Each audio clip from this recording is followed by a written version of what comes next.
शं वरुणः शन्नो भवत्वर्यमा शन्न इन्द्रो बृहस्पतिः शन्नो विष्णुरुक्रमः ॐ शान्ति शान्ति शान्तिः।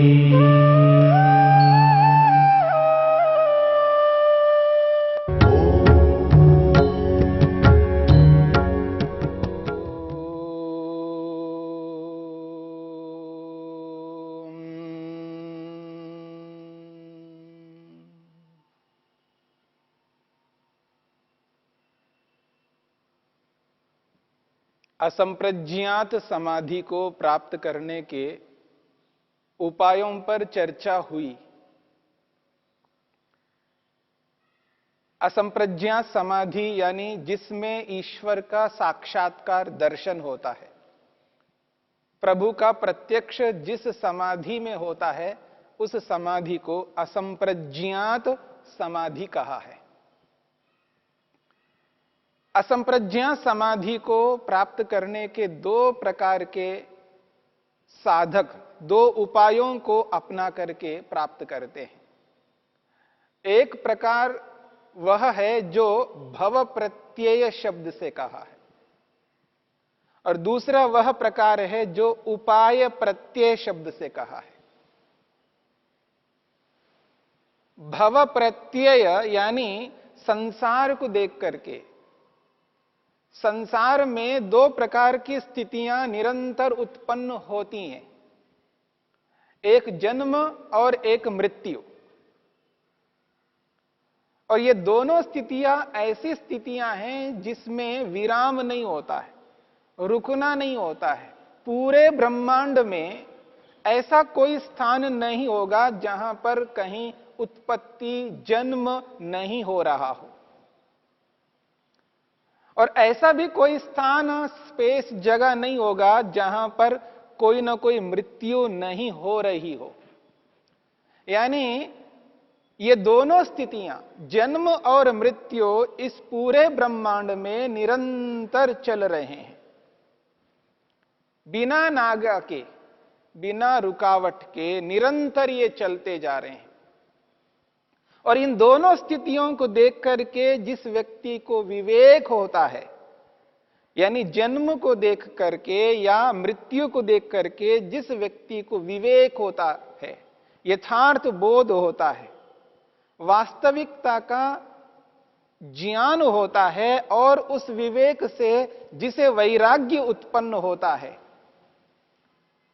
वह व्यक्ति भव प्रत्यय नामक असंप्रज्ञात समाधि को प्राप्त होता है। संसार में घटित होने वाली इन दोनों स्थितियों के माध्यम से उसको विवेक, वैराग्य होता है। ऐसा व्यक्ति असंप्रज्ञात को प्राप्त कर लेता है, और ऐसे असंप्रज्ञात समाधि को भव प्रत्यय नामक असंप्रज्ञात समाधि कहते हैं। और दूसरा वह व्यक्ति होता है जो एक क्रम से, सीढ़ी दर सीढ़ी, एक क्रम से वहां तक पहुंचता है, जो सीधा सीधा संसार की घटनाओं को देख करके जिसको विवेक, वैराग्य नहीं होता है, ऐसा जो व्यक्ति है, ऐसे व्यक्ति को उपाय प्रत्यय नामक असंप्रज्ञात समाधि की प्राप्ति होती है। और ये जो उपाय प्रत्यय नामक असंप्रज्ञात समाधि है, ये अलग अलग उपायों को अपना करके प्राप्त करता है, जो 20वें सूत्र में स्पष्ट किया गया था। श्रद्धा, वीर्य, स्मृति, समाधि, प्रज्ञा पूर्वक इतरेषाम, इस सूत्र के माध्यम से स्पष्ट आपके सामने हो गया। अब इन उपायों को, श्रद्धा आदि इन उपायों को कौन व्यक्ति किस रूप में अपना करके आगे बढ़ता है, इस बात को आपने दो सूत्रों के माध्यम से समझने का प्रयत्न किया है, 21वें सूत्र में और 22वें सूत्र में। तीव्र संवेगानाम आसन्नः।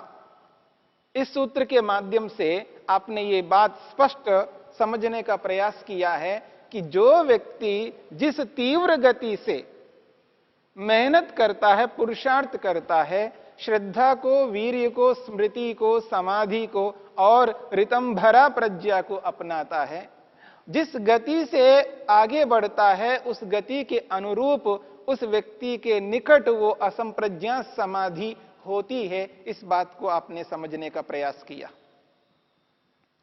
और इनके जो भेद होते हैं अभ्यास करने वालों की, ये जो अलग अलग स्थितियां, अलग अलग भेद होते हैं, कोई मृदु उपाय वाला है, कोई मध्य उपाय वाला है, कोई अधिमात्र उपाय वाला है। यानी कोई सामान्य स्तर का उद्यम मेहनत करता है, कोई मध्यम स्तर का मेहनत करता है, तो कोई उच्च स्तर का मेहनत करता है। इनके मेहनत को, इनके पुरुषार्थ को यहां पर इन दोनों सूत्रों में स्पष्ट किया गया था। तीव्र संवेगानाम आसन्नः मृदु मध्य अधिमात्रत्वात् ततोपि विशेषः। इन दो सूत्रों के माध्यम से, यानी 21वें और 22वें सूत्र में यह बात स्पष्ट कही गई है कि किस प्रकार से व्यक्ति आगे दौड़ते हैं अपने लक्ष्य की ओर। अब ये जो बातें हैं, जिस तीव्र गति को लेकर के आगे जो बढ़ने वाले हैं, जिस उपाय को यहां पर स्पष्ट किया गया है, जो जितना तीव्र गति से आगे बढ़ता है वो उसी गति से उस लक्ष्य को पा लेता है।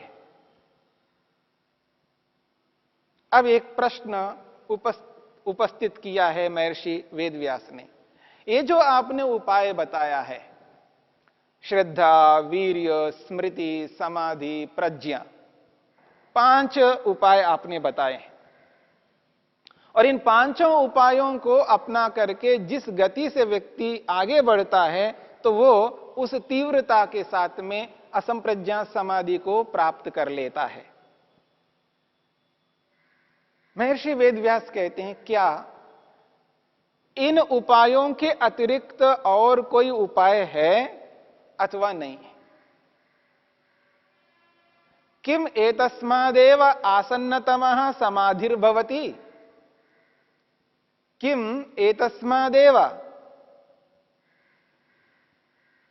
ये जो उपाय है, किम एतस्मादेव समाधिर आसन्नतमः भवति, अथ अस्य लाभे भवति अन्योपि कश्चित उपायो न वा। वो कहते हैं ये जो आपने उपाय बताया है, इसी उपाय से ही समाधि की निकटता होती है, यानी समाधि शीघ्र से शीघ्र प्राप्त किया जा सकता है। अथ अस्य लाभे, इस असंप्रज्ञात की सिद्धि में अन्योपि कश्चित उपायो न वा, इस समाधि की प्राप्ति में और भी कोई उपाय है अथवा कोई है नहीं। जिन उपायों को आपने प्रस्तुत किया है उन उपायों के अतिरिक्त और भी कोई उपाय है भगवान का दर्शन करने का?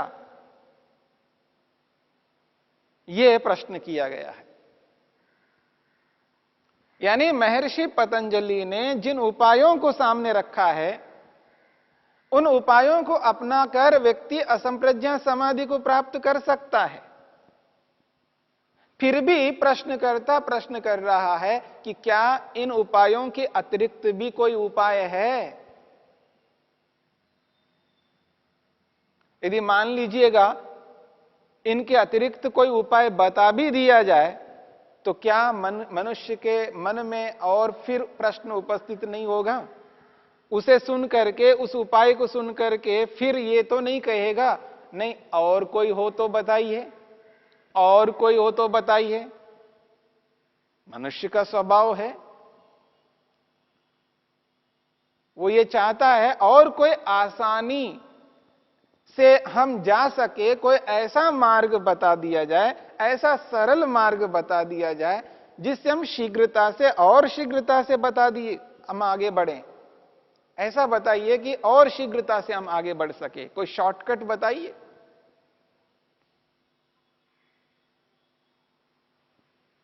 परंतु ऋषि तो ऋषि है, वो कहते हैं हां अगर मैं बता तो दूंगा, लेकिन ये व्यक्ति दोबारा प्रश्न कर सकता है। इसलिए उन्होंने बताते हुए स्पष्ट कह दिया है, देखो मैं जो उपाय बताने जा रहा हूं उसके बाद नहीं पूछना कि और कोई उपाय है क्या। मैं जो बताने जा रहा हूं उसके बाद में यह नहीं कहना कि क्या इसके अतिरिक्त भी और कोई है। आखिर कहां तक आप जाओगे? उपाय तो बहुत सारे बताएं, फिर भी पूछ रहे हो कि इसके अतिरिक्त और कोई उपाय है। हां याद रखना, अब जो मैं बताने जा रहा हूं उपाय, इसके बाद यह नहीं कहना कि इसके अतिरिक्त और कोई हो। इसलिए वो स्पष्ट कहते हैं ईश्वर प्रणिधानाद वा। महर्षि पतंजलि कहते हैं 23वें सूत्र में, ईश्वर प्रणिधानाद वा। देखो मैं जो बताने जा रहा हूं इसके बाद फिर नहीं पूछना, ईश्वर प्रणिधानाद वा। ईश्वर प्रणिधान करने से, ईश्वर प्रणिधान करने से व्यक्ति सर्वाधिक शीघ्रता से असंप्रज्ञा समाधि को प्राप्त कर लेता है। और जिस गति से, जिस तीव्रता से असंप्रज्ञा समाधि को ईश्वर का दर्शन कर लेता है, और इसके अतिरिक्त और कोई उपाय नहीं हो सकता। ये अंतिम उपाय है, ईश्वर प्रणिधानाद वा।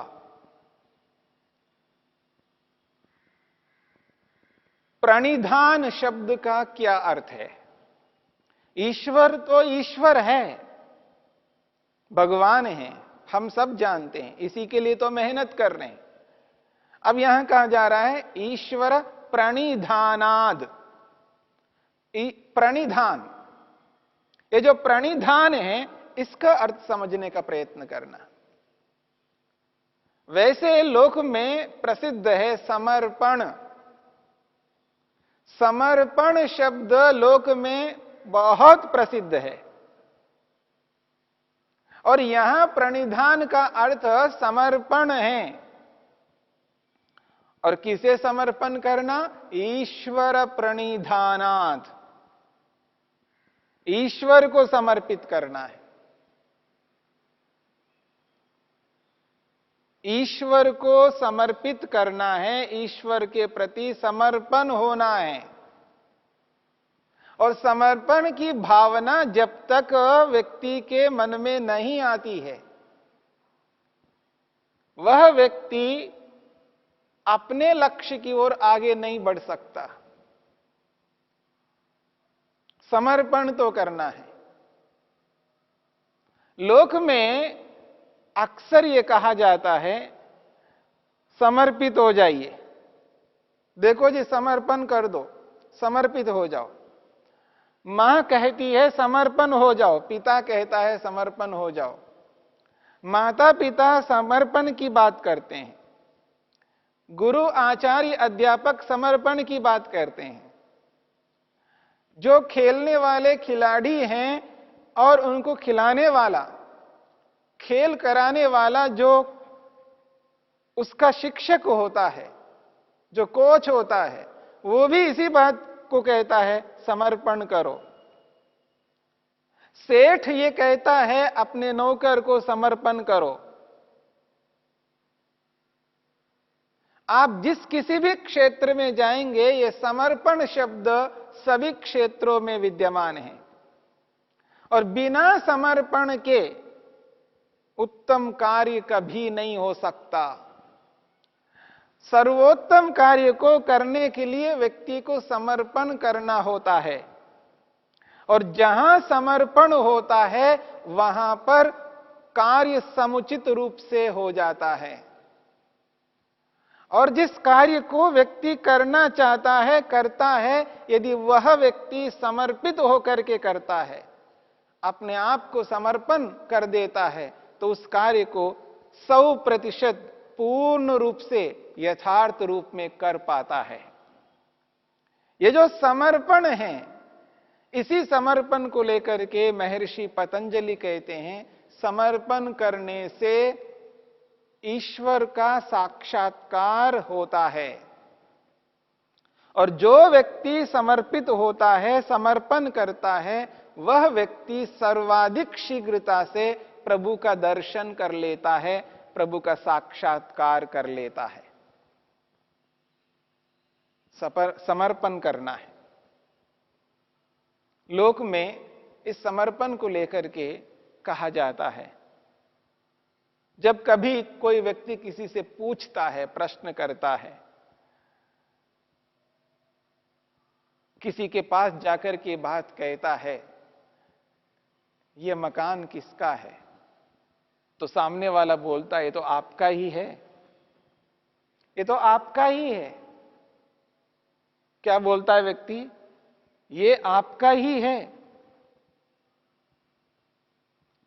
कभी किसी से पूछता है व्यक्ति, या हम जैसे लोग पूछे व्यक्ति से, बेटा किसका है, सामने वाला कहते हैं तो आपका ही है। सामने वाला कहता है तो आपका ही है। ये गाड़ी किसकी है, वो कहता है तो आपकी ही है। यानी व्यक्ति सामने वाला ये कह रहा है ये आपका है, ये आपकी है। यहां पर समर्पण की बात चल रही है। व्यक्ति कह रहा है ये आपका है, ये आपकी है। लोक में बखूबी से इस बात की चर्चा होती है और इस बात को लेकर के कथन किया जाता है और बोला जाता है, समर्पण समर्पण, समर्पित हो जाओ। जिसके अधीनस्थ आप हो उसके प्रति समर्पित हो करके चलो। ये जो समर्पण है, ऐसा ही समर्पण योग में करना होता है। योगाभ्यासी को भी समर्पित होना पड़ता है। जैसे लोक में लौकिक कार्यों को करते हुए व्यक्ति समर्पित होते हैं, ऐसे ही अध्यात्म में, आध्यात्मिक मार्ग में चलने वाले व्यक्ति को समर्पित होना पड़ता है, समर्पण करना पड़ता है। और ये जो समर्पण है और इस समर्पण को जो व्यक्ति अपना लेता है, वही व्यक्ति सबसे पहले सर्वाधिक शीघ्रता से ईश्वर का दर्शन कर पाता है, ईश्वर का साक्षात्कार कर पाता है। उससे पहले और कोई नहीं कर सकता। जिसके जीवन में समर्पण है, वह व्यक्ति ईश्वर का दर्शन सबसे पहले कर सकता है। हम कितने उपायों को अपना करके चले, यदि उन उपायों में समर्पण रूपी उपाय नहीं है, तो व्यक्ति उस शीघ्रता से प्राप्त नहीं कर पाएगा। इसलिए महर्षि पतंजलि कहते हैं, ईश्वर प्रणिधानाद्वा, ईश्वर प्रणिधान से व्यक्ति समाधि को शीघ्रता से प्राप्त कर लेता है।